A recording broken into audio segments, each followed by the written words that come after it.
नमस्कार बच्चों, एक बार फिर आप सबका स्वागत एवं अभिनंदन है मेरे YouTube चैनल एजुकेशन सेंटर में। मैं हूं सरिता वर्मा।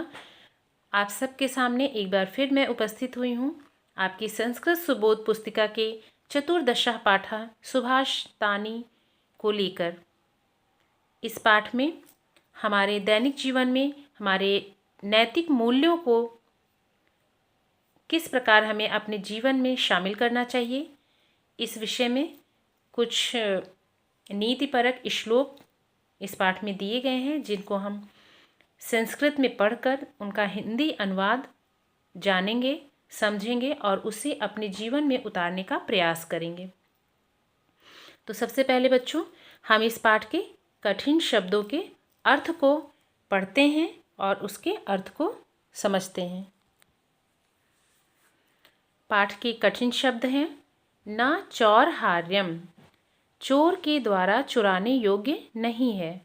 भारकारी, भारयुक्त, कुतः, कहाँ, माणिक्यम, मणि, मौक्तिकम, मोती, साधवः, अच्छे लोग, उद्यमेन, परिश्रम के द्वारा, न मनोरथः, मन की इच्छा मात्र से नहीं, सुप्तस्य, सिंहः, सुप्तस्य, सिंहस्य, सोते हुए सिंह के, प्रविशन्ति, प्रवेश करते हैं, नमन्ति, नमन करते हैं, शुष्क वृक्षाश्च, और सूखे वृक्ष, कदाचन, कभी।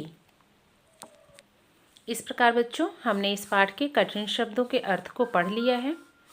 अब हम इस पाठ के श्लोक को पढ़ते हैं और फिर उनका हिंदी अनुवाद समझेंगे। पहला श्लोक है, आलस्य कुतो विद्या, अविद्यस्य कुतो धनम, अधनस्य कुतो मित्रम, अमित्रस्य कुतो सुखम। बच्चों, जब मैं संस्कृत में श्लोक को पढ़ रही हूँ तो आप सभी संस्कृत भाषा का अनुकरण वाचन मेरे साथ साथ करेंगे। तत्पश्चात जब मैं उसका हिंदी अनुवाद बता रही हूँ तो आप सब हिंदी अनुवाद सुनेंगे और समझेंगे। श्लोक को फिर से दोहराती हूँ।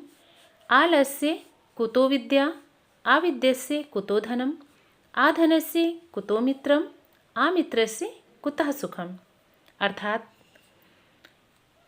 आलस्य करने वाले को विद्या कहाँ, अविद्यस्य कुतो धनम, और विद्या के बिना धन कहाँ, अधनस्य कुतो मित्रम, और जब आपके पास धन नहीं है तो मित्र कहाँ, और अमित्रस्य कुतः सुखम, और मित्र के बिना सुख कहाँ। अर्थात इस श्लोक में कहा गया है कि जो व्यक्ति आलस्य करते हैं उन्हें विद्या प्राप्त नहीं होती, और जिनके पास विद्या नहीं होती है उन्हें धन भी नहीं प्राप्त हो पाता है, और जिन व्यक्तियों के पास धन नहीं होता है उनके कोई भी मित्र नहीं होते हैं, और बिना मित्र के हमें जीवन में सुख की प्राप्ति नहीं होती है। इसलिए सबके मूल में है आलस्य, और हमें आलस्य को त्याग देना चाहिए।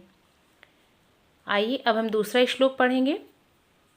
न चौरहार्यम, न च राज्यहार्यम, न भ्रातृभाज्यम, न च भारकारी, व्यये कृते वृधत एव नित्यं विद्याधनं सर्वप्रधानम। फिर से एक बार पढ़ेंगे। न चौरहार्यम, न च राजहार्यम, न भ्रातृभाज्यम, न च भारकारी, व्यये कृते वर्धत एवं नित्यम विद्याधनम सर्वधन प्रधानम। अर्थात न चोरों द्वारा चुराया जा सकता है, न राजा द्वारा हरण किया जा सकता है, और न ही भाइयों द्वारा विभाजित किया जा सकता है, और न ही इसका हमें किसी प्रकार का भार यानी कि कर देना होता है।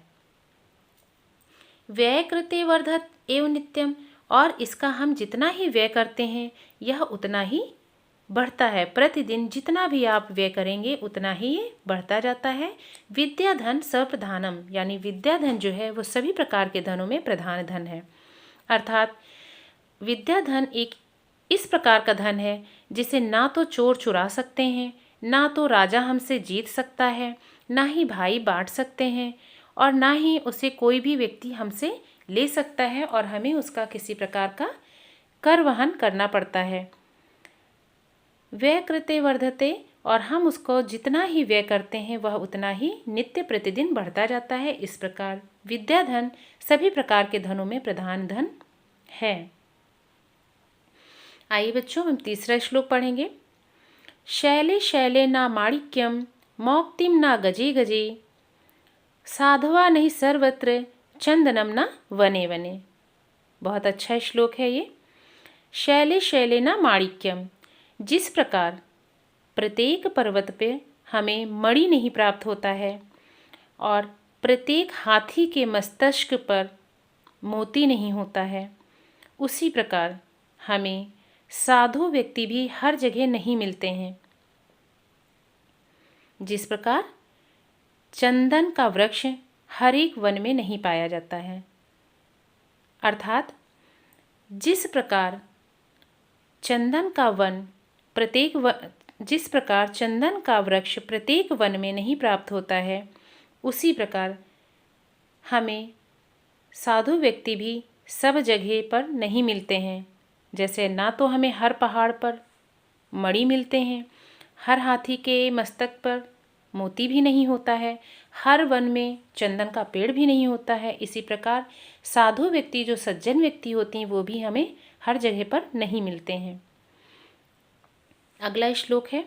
उद्यमेन ही सिद्ध्यन्ति कार्याणि न मनोरथे, ना ही सुप्तस्य सिंहस्य प्रविशन्ति मुखे मृगा।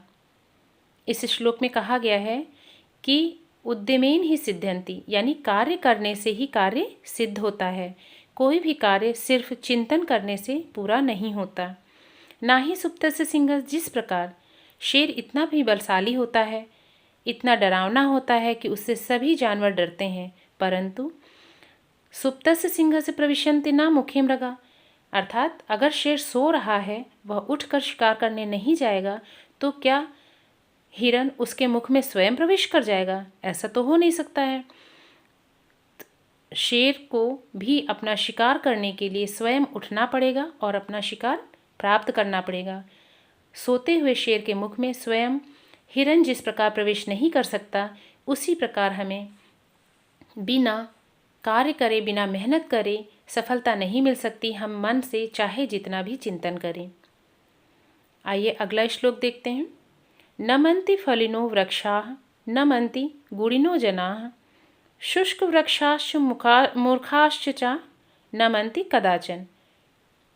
जिस प्रकार खाली पेड़ कभी भी झुके हुए नहीं होते हैं, सूखे हुए पेड़ हमेशा तने हुए होते हैं, लेकिन जिन फलों में फल लगे होते हैं वो फल हमेशा झुक जाते हैं। जिन पेड़ों की डालियों में फल होते हैं, पेड़ की वो डालियाँ हमेशा झुकी हुई होती हैं जिन पे फल होता है। इसी प्रकार जो सज्जन व्यक्ति होते हैं, जो गुणी व्यक्ति होते हैं, वे हमेशा झुक कर चलते हैं। झुक कर चलने का तात्पर्य विनम्र यहाँ पर है, विनम्र होते हैं। वे हमेशा सबके साथ विनम्रता से पेश आते हैं। लेकिन जो मूर्ख व्यक्ति होते हैं, वो जैसे सूखे हुए पेड़ हमेशा तने हुए होते हैं, चाहे वो टूट जाए पर झुकेंगे नहीं, उसी प्रकार मूर्ख व्यक्ति जो हैं वो भी कभी किसी के सामने झुकते नहीं हैं और अपने घमंड में चूर रहते हैं और हमेशा नुकसान पाते हैं। इस प्रकार बच्चों शुभास्तानी पाठ समाप्त हुआ। आशा करती हूँ यह वीडियो आप सबको पसंद आया होगा। यह वीडियो आप अपने सभी दोस्तों को शेयर करिए, लाइक करिए और हमारे चैनल को सब्सक्राइब करिए। फिर मिलते हैं अपने अगले वीडियो में। जय हिंद, जय भारत।